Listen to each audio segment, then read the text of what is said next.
So we all know about Superman and most of his foes, but today we're going to tell you everything you need to know about one of the biggest pains in Superman's buns of steel, General Zod.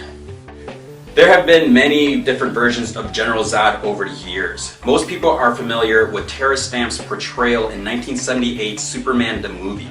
Kneel before Zod! General Zod first appeared in 1961's Adventure Comics number 283. When an indestructible box fell to Earth, it was found by Lana Lang's father. He was unable to open it, and he figured Superboy could look inside with his X-ray vision. The box, of course, was lined with lead.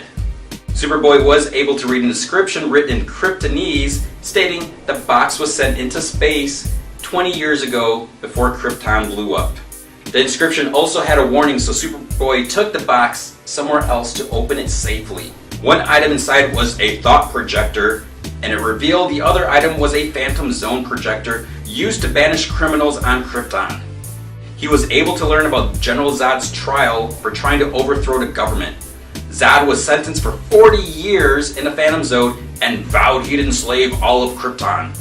There's been other versions over the years. After Crisis on Infinite Earths, General Zod was actually from a pocket universe created by the Time Trapper. Then there was a Zod from an alternate reality created by Brainiac's 13. And of course there was the Russian Zod, whose parents were cosmonauts. They were out in space, and their ship was too close to Baby Kal-El's rocket as it came to Earth, and they were infected with kryptonite radiation. This actually resulted in this Russian guy being weak under a yellow sun, but superpowered under a red sun. In 2006, Jeff Johns and Richard Donner actually set out to update Zod's origin. It turned out that Non, the big oversized Kryptonian that would become Zod's silent brute, was actually a member of the Kryptonian Science Council.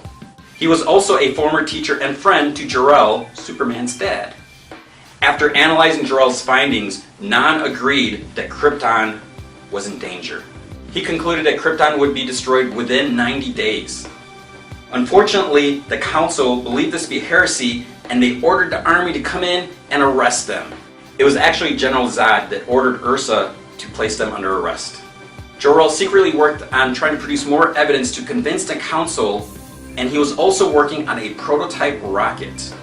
Meanwhile, Non disappeared during the night, and he was found 2 days later after his brain had been operated on and his intellect had been removed. Zod was outraged by the council's actions. He figured the time to try to convince the council was over. He asked Jor-El to join him in trying to destroy the council in order to rule Krypton together. Jor-El didn't think violence or revenge was the answer. Zod, Ursa, and Non attacked the council and killed 5 members. Jor-El managed to convince the council not to execute them, and they made him their jailer. This is where the idea of imprisoning them in the Phantom Zone came about. Despite having his life spared, Zod was still ticked off. He vowed when Jor-El saved Krypton, he would return as a ruler and make Jor-El his slave, just as Jor-El was a slave to the council. Soon the planet would blow up. Zod would eventually escape the Phantom Zone and become a nuisance for Jor-El's son, Superman.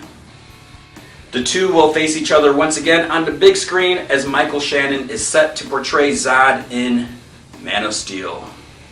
Can Superman stop a villain that has the same powers he does? Probably.